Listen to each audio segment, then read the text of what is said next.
ever felt like you were following God's call but had no idea how it would turn out? Well, today's episode is extra special for a couple of reasons. First, I'm thrilled to introduce the newly rebranded podcast, Conceiving After Vasectomy Reversal. This is our very first episode with this new focus, and I cannot wait to dive into the journey ahead. To kick things off, I've got a surprise guest, my husband, and in this episode, we're opening up about our decision to have a vasectomy reversal, the long and painful 2-year wait, and how we navigated 2 military deployments during that time. It was a journey full of highs, lows, and plenty of moments where we had to fully lean into our faith and trust God's plan for our family. If you've ever felt like you're in a season of waiting or questioning how things will work out, you definitely want to tune into this one. Trust me, there's so much more to this story, and we can't wait to share how our wait turned into our miracle baby. Are you feeling frustrated and heartbroken, praying each month for that positive test after a vasectomy reversal, but it's still not happening? You've changed your diet, taken all of the supplements, tracked every cycle, but nothing seems to work. The waiting, the financial stress, and seeing others conceive while you're left asking, why not us? I see you. Welcome to Conceiving After Vasectomy Reversal. I'm Susan Gladstein, a holistic health and fertility specialist, and my husband and I have walked this path too, through the hope, setbacks, and those nights wondering, will it ever happen? But with faith, perseverance, and a holistic approach to fertility, we are blessed with our miracle baby. In this podcast, I'll share the tips, strategies, and faith-filled support that work for us. We'll explore what doctors might overlook, like why normal tests don't always mean your body is ready for a baby. So if you're ready to take this journey with fresh hope, practical steps, you're in the right place. Your miracle is closer than you think, and I'm here to support you every step of the way. Before we dive into today's episode, I'm super pumped that this is the very first episode of our new podcast, Conceiving After Vasectomy Reversal.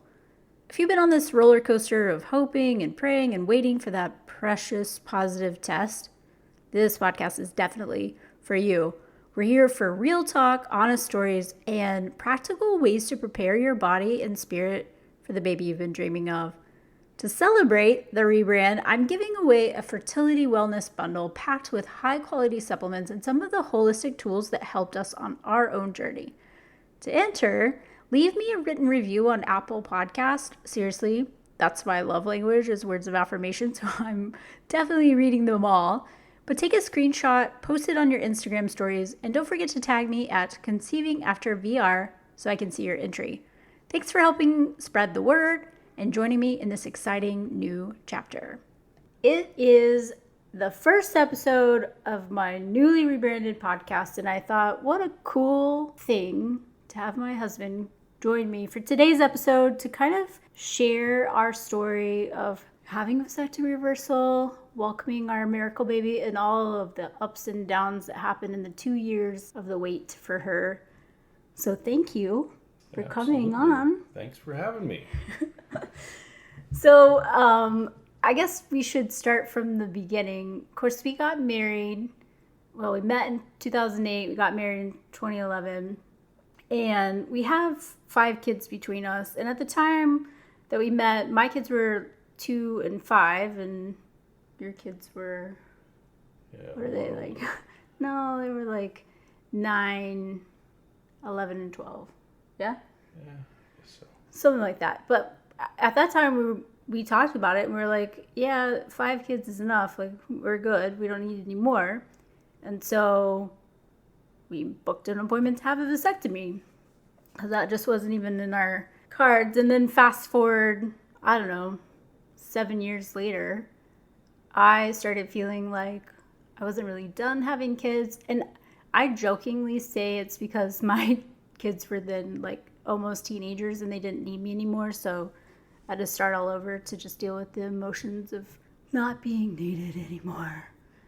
But I was doing all this research on adoption and reading up on like the process and the cost and all of the things. And like, it was just really on my heart. I think I said this in the last episode, but I was going through this period where I felt like, you know what, all I want to do is be a kid lady, kind of like a cat lady, but with kids, and just love on all these kids. There were so many stories of these poor kids that were out for adoption. Some of them had been adopted, and then their adoptive parents didn't want them anymore, so they were like up for readoption. And my heart was just broken. There were all these kids that just needed to be loved, and I've always I wanted to be a mom my whole life. So I asked him, like, hey, I'm reading this stuff about adoption. And he says to me, wouldn't it be cheaper if we had one of our own?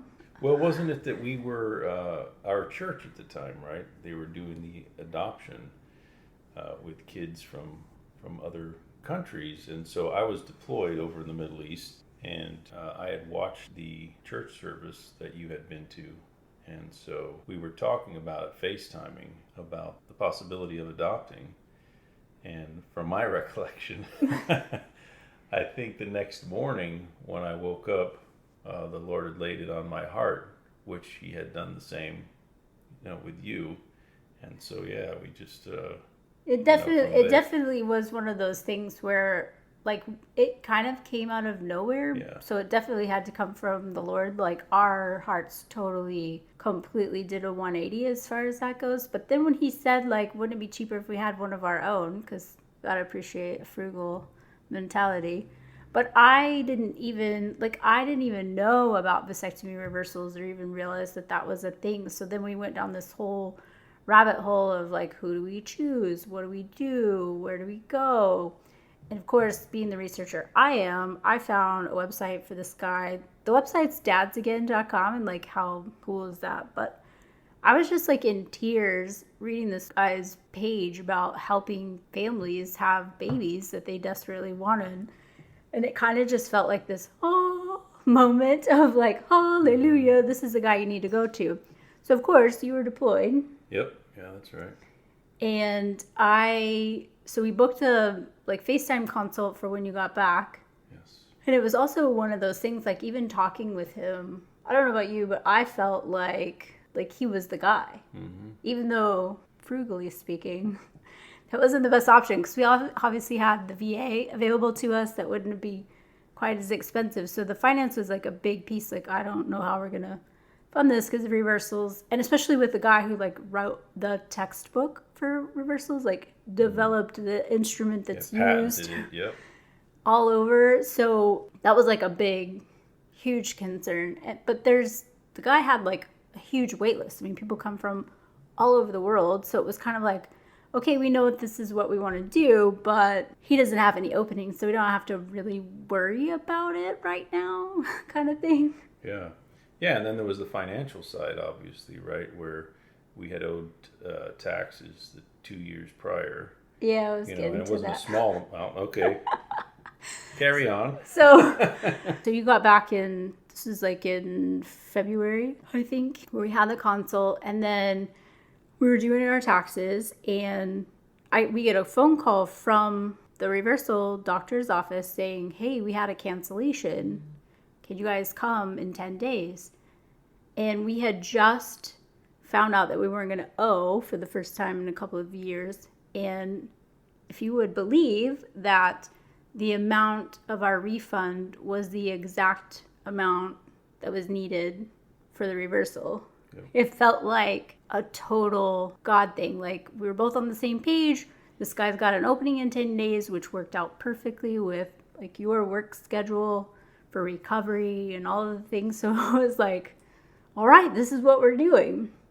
And at the time, we were going through the process of moving from being a police officer to a firefighter. And there was like this firefighter guy who's holding this baby on this website, which I just like, that was another thing that I felt just like calling to me, like, yeah, this is where we need to go. And as it turned out, you're like partnered up with this guy for mentorship that was like his picture on the site. Yeah, that was crazy. So helping me get hired was a group called Fire Vet, and they help not just vets, but a lot of people who want to get hired with the fire department. So they partnered me up with a mentor who used to be a cop before he became a firefighter, As in a prior interview, I had the feedback I got was that I sounded too much like a cop. So I reapplied later on, and with him as my mentor, he was helping me, go through the whole process of the interviews and what I needed to say and how to express myself and all. So after we'd been talking about dads again and going down and getting the reversal, one of the days that I met with him to go over my interview, I was telling him about it. I was like, hey, we're going down there to where this guy is, this doctor, and I'm going to get a reversal because, my wife was looking at the website, and there was a picture of a firefighter on the front page holding a baby, and this firefighter had all his gear on and his helmet, and then he looked at me and smiled and he said, "That's me." And I was like, "What?" And he said, "Yeah, I got a reversal there." And that's how he had his son, because of that. And, of course, I couldn't wait to tell Susan when I got back that, that was just incredible. Yeah, so everything felt just so, I don't know, easy. The whole process, the finances all came through. Like, it totally felt like a God thing. So I thought for sure, because I never had trouble getting pregnant with my others. You didn't have any trouble, obviously, 3 kiddos. So it was kind of like, oh, this is going to happen right away. And then it didn't. And of course, at this time, I'm 39 and thinking like, well, surely there's got to be something wrong with me, because all of your analysis showed like great improvement. Now, I will say in the beginning, the first test after the procedure was done, it showed 0. So that was pretty devastating in of itself. But I don't even think you remember that part. But it was kind of like we'd gone to this whole trouble and then it was 0. And Dr. Marks was really amazing to like put him on some anti-inflammatories and helped us with diet and things to improve that. And so we went back a month later and the numbers just like continued to improve to like astronomical. So of course, like I'm thinking, yeah, it's going to happen right away. And then it didn't. And then I got tagged to go on a deployment for 6 months to the Middle East. And I was really just struggling with that because all I wanted was this baby. And now the military is telling me you got to go. And it's like, well, if I got pregnant, I wouldn't have to go. And I had a positive pregnancy test. And I thought, well, this is it. I'm not going on this deployment. We're going to have this baby that I've been dying for forever. And on my birthday, I started bleeding. And I was devastated. Went in and had some tests done, and at the doctor, after a blood test, they were like, you weren't ever pregnant, so I'm not sure, you must have just had a faulty test, which was like a whole other bag of emotions. And I just sat there crying and upset and mad because God had led us on this amazing, easy path. And then all of a sudden it felt like it was just coming to a screeching halt. And I was sitting in my kitchen and I was angry. I was like, why are you sending me on this deployment? I thought you had this plan for us and I'm just mad. And I literally heard God speak to me like as if he was over my shoulder standing there. And he said, do you not trust me? Look at all I've done. And I was just like stunned because I'd never personally heard audibly from the Lord, but he was right. Like everything about this process had been so easy, and all of the things that he had worked out in our lives before then, like I really had to just like lean into that faith. And because the test was never actually positive, it really had us come to this sort of like come to Jesus moment. Like, am I going to go on this deployment, or are we going to keep trying and perhaps fall out at the end if I do get pregnant? And so that was like a really hard thing, but I felt like the Lord was telling me that I needed to go on this deployment. And so I just really leaned into that. Like we stopped trying. We went full on like, okay, I'm going on this deployment. So I left in January of 2019. And right before I left, my grandfather passed away. And unexpectedly, my stepdad passed away. Their funerals, one was Friday, one was Saturday, and then I left on Sunday. And I was mad. Like the whole 6 months I was gone, I was mad because it was like The Lord had taken away all of the remaining father figures I had in my life. I didn't get this baby, and now I have to be thousands of miles away from my family. Like, everybody's life was continuing but mine. And I really just vowed that I was going to be positive and trust whatever was happening, and that the Lord's plans were better than my own. Like, I really just clung to every single day Jeremiah 29:11, that I didn't know what the plans were, but they were going to be amazing. And so I just approached each day with gratitude, which is like kind of a new practice for me, but it really changed everything. It's kind of like whatever you focus on, you see.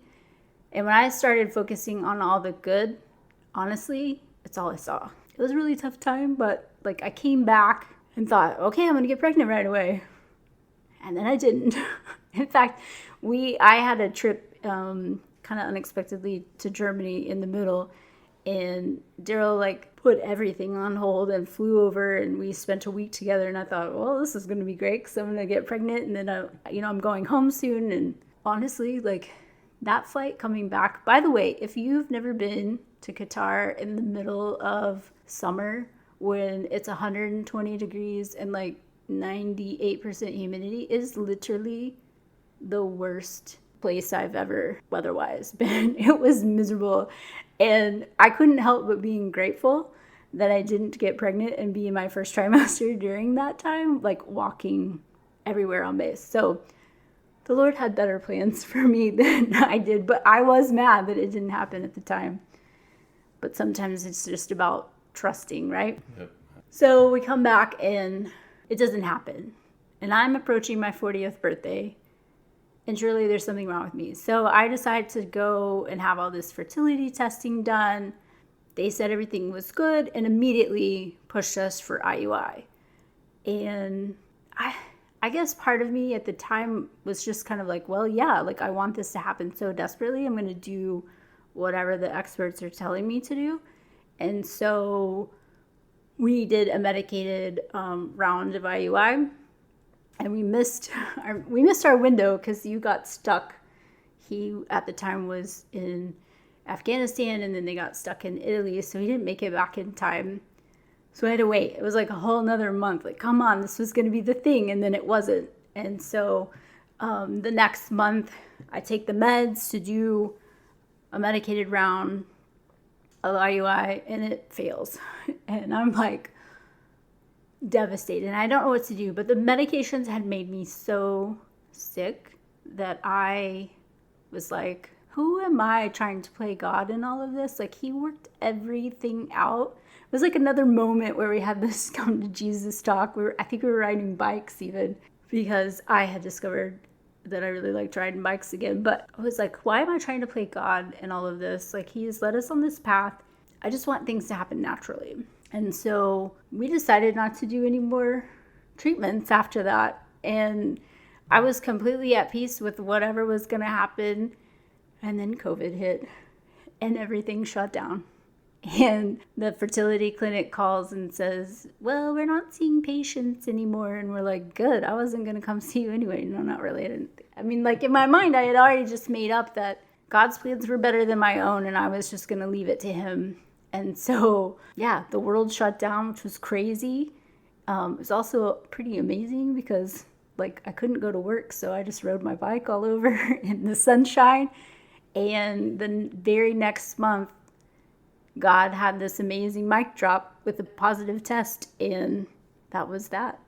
For me, honestly, having to wait until 2020 when the world's shutting down and I can't go to work to begin my first trimester, and I was in the best shape of my life when I got pregnant, but it was a huge ego check to go through the first trimester and be tired and need naps, because I never need naps. But it was like such a beautiful gift to have that time to just relax and take care of myself.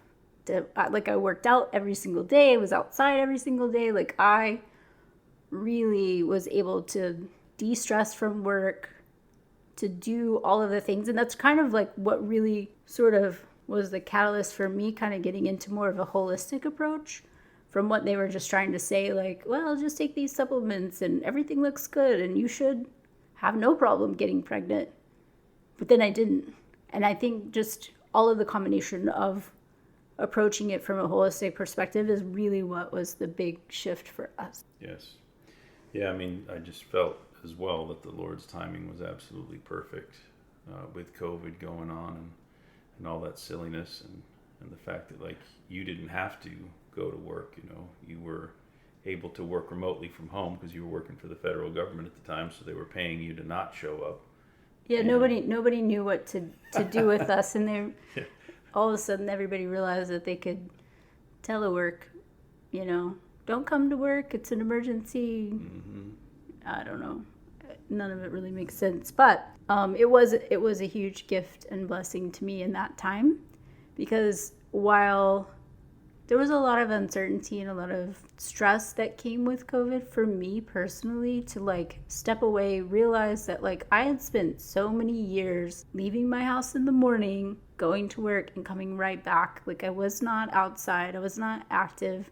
And it really put me into this whole new routine of being in nature and being in the sunshine first thing in the morning and getting up early and going to bed early. Like all of these healthy habits that I still to this day practice began because I had that opportunity to sort of step back from what had been just our norm of constantly go, go, go, go, go. So it was a big blessing for us, but it was really hard on me, but I don't know like how you felt in all that process of the weight. The weight of the pregnancy? Yeah, just Yeah, I like mean, I even guess in the I process of like the 2 years after reversal that it took to actually get pregnant. I mean, it probably was no thing for you because it was like I mean, I just was, I don't the know. practice is funny. Yeah, exactly.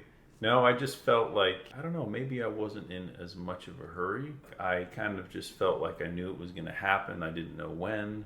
Just excited that the Lord was going to do it, and I believe that He was. I wasn't sure exactly when, so it all turned out, you know, the way that it was supposed to.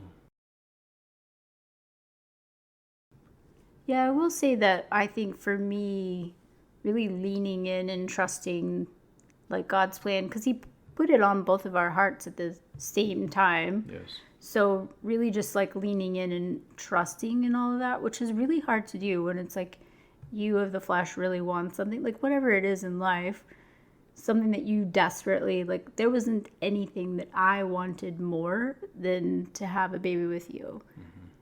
And so it was really hard to like lay that down and just trust whatever the timing was going to be. And it ended up being perfect. Yeah. And our little miracle baby came 2 days before Christmas in 2020. So we spent the whole year just really like soaking up our blessings when the whole world was at odds with, I mean, it's still that way. Everybody's at odds with one another. But I think it was so just precious and beautiful to be able to have that be the focus in that time. Yeah, and I just think, you know, one of the things I definitely admire about you is your faith and confidence in the Lord as well, knowing that what He said He's going to accomplish, you know, your ability to just put your head down and continue to do the work till, you know, the blessing comes about. And that's kind of, you know, how it is with a lot of things in life, you know, just being ready for those doors when they're open. Like you work hard at stuff, have an attitude where you don't give up, and confidence and motivation. And I mean, it's with everything that you do, and everybody notices it. So, well, thank you. I think it was also helpful maybe that like not a lot of people knew about it. I hear from a lot of other people that one of the biggest things is like when you know, I mean, anybody really, if you're trying to have a baby, like everybody's all up in your business all the time asking. Like we didn't even tell our kids until I was 3 months pregnant that we had even done it. So it was a complete shock to them. I mean, Sydney was 15 and Spence was, well, he had just turned 18 a couple days before Emma was born. So of course they thought as teenagers that their little sister was going to ruin their lives. And now she's like the greatest thing since sliced bread to them.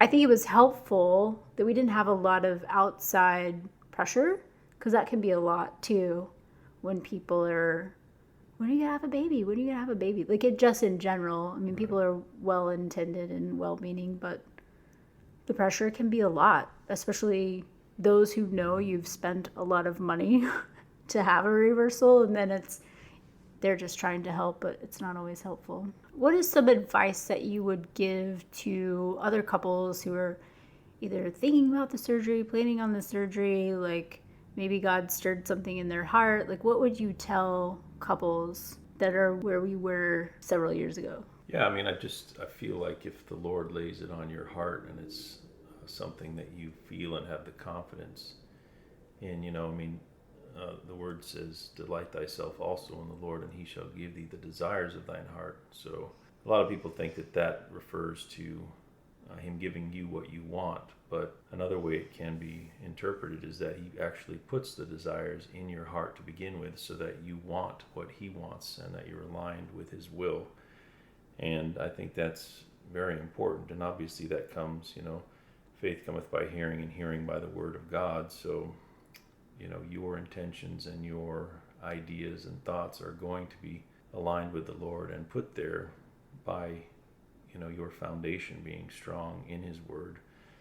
And so I think from that point on, just having that confidence that, whatever he's promised, he's able also to perform, that no matter how long it takes. I mean, obviously in the Bible with Abraham and Sarah and them being so old, and yet the promise came to pass because they believed, and whatever God promised, he's able to perform. So I just would encourage you to, if you're thinking about doing it, then, just go for it, and the Lord will lead and guide you each step of the way, and he'll make it clear, just like he did us, one step at a time, bringing about these miracles that happened, and, just making it really clear that that's what his will was, even though we did have to wait.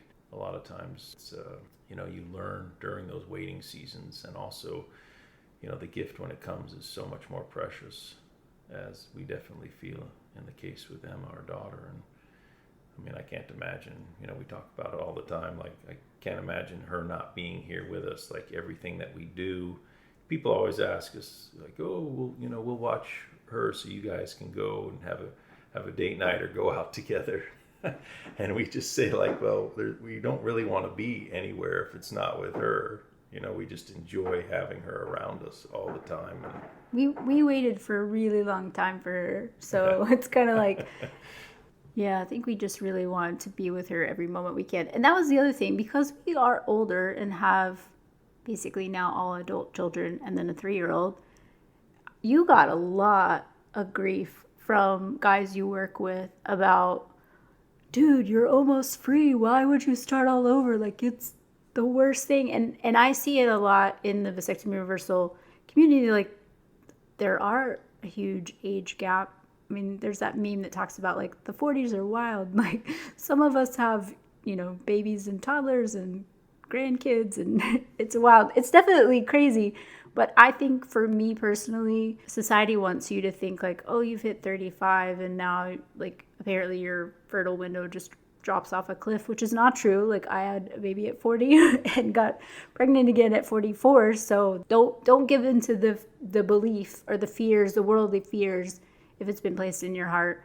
But even just having older kids and whatever, but you got a lot of grief. Yeah, no, it's interesting too, you bringing that up, because certainly people at the fire station, the other guys, they would talk about that, like, oh, you're almost free. What are you going to do? You're not going to be able to retire. You're going to have to keep working, so that you can support your younger one. And then I just always remind them that, like, well, retirement is something so recent anyhow. Like, in the Bible, nobody ever retired. Nobody talked about retiring. And, none of the disciples retired. So it's like God always has a plan for us, and he wants us to continue working to do his will, no matter what it is. And we joke as well. I mean, we talk about we're going to live till we're 100 anyhow, at least. So, that's our plan. That's how we live our life every day, with discipline, when it comes to eating well, going to sleep on time, waking up early, doing the things that we believe we need to do to keep our bodies strong and our minds healthy. So it's like, yeah, I don't plan on just retiring and sitting around and, living out a lazy existence the rest of my life. Like, we want to be motivated. We want to travel. We want to do things with our daughter. And yeah, we're just excited for that. The future is bright as long as we're trusting the Lord and He's, the center of our life. So, yeah. I will say that in this whole process, obviously we both agree, well, our whole family agrees that like Emma just really completed us and was kind of the missing piece, and totally just an amazing gift from God that I can't imagine not having her. And had we not sort of stepped out in faith or done things even against not our own will, but like the things that I wanted to either rush or, sometimes fear will hold us back from things, but we would have missed out on the amazing blessing had we not stepped out in total and complete faith, like surrendering it all, Yes. Which is really hard to do.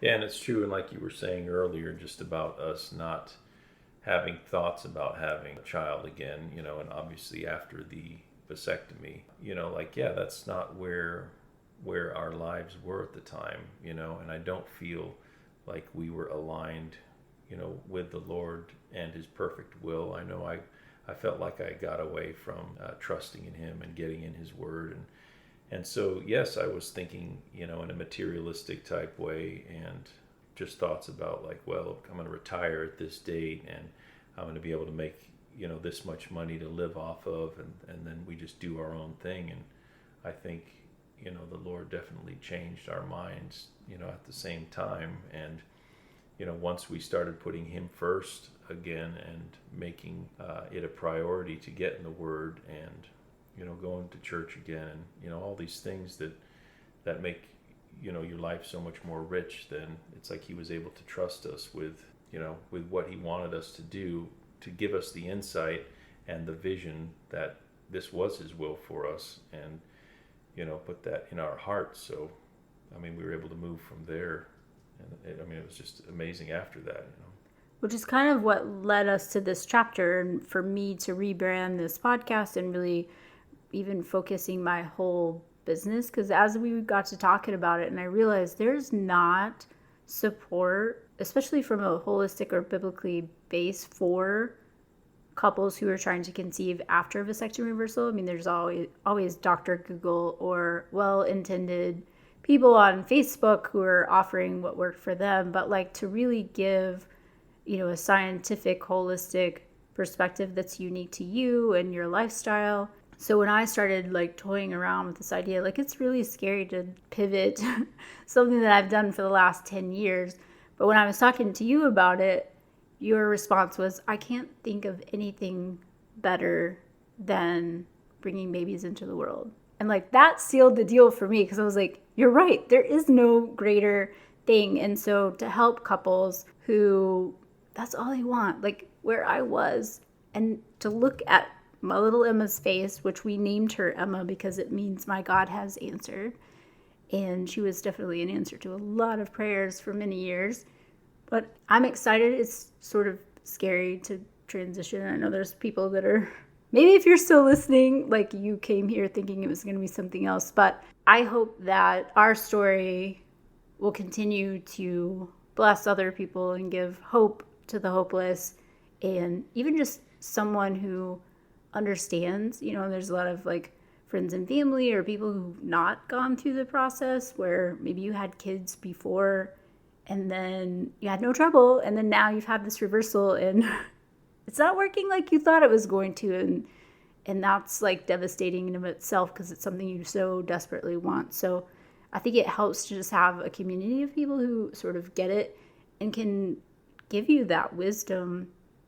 That's what I really tuned into the Bible. I didn't really talk to a lot of people about it. I just kind of relied on my own self, because I was just in the middle of nowhere, Middle East, by myself. But I'll tell you that even though that year was the toughest year of my life in the wait, it's also when I grew the most. And I mentioned this on my last episode, but I listened to a podcast where they talked about comparing the story of David's life and how his wait to become king all of that was in preparation for that experience. Because it's kind of like you think, well, I'm supposed to be king now, and now I got to work for this other guy. Like, what the heck, right?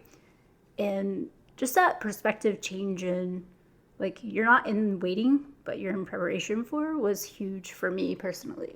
Yes. Yeah, I mean, there's so many stories in the Bible about that. I mean, even Joseph, where he had the dream of his brothers and his parents, kneeling down, their sheaves kneeling down to him, and, the stars in the sky and all that. And, he had to become a slave and go through the whole process that God, wanted him to go through in order for him to learn the lessons that he needed to learn and to humble himself. And, before the Lord exalted him, and he was able to make, a difference in the world at that time. So.